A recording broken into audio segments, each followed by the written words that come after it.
COVID-aren intzidentzia tasa Hernanin egunetik egunera goraka dijoa eta ja 1000-tik gorako tasan gaude. Horratik, osasun sailetik, astelehenetik aurrea baeketa masio bat edo PCR proba masioak egiteko erabakia hartu da. 13 eta 40 urte bitarteko pertsonei egiten zaie dei proba horiek egitera etortzeko.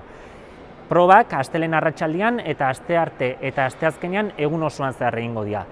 Adintarte hortan egon eta Hernaniko ikastetxetan ikasten duten pertsonek ikastetxean bertan egiteko aukera izango dute proba hau.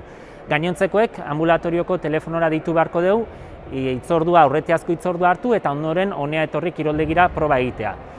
Azken finean proba hauen helburua Hernaniko egoera errealaren argazki bat izatea da eta helburua baita ere kontrolatzea nolabait pandemia honen edo birus honen hedapena. Horregatik, Hernaniko udaletik adintarte hortan gauden pertsona guztiei dei egiten diegu probak egitera etor daitezen.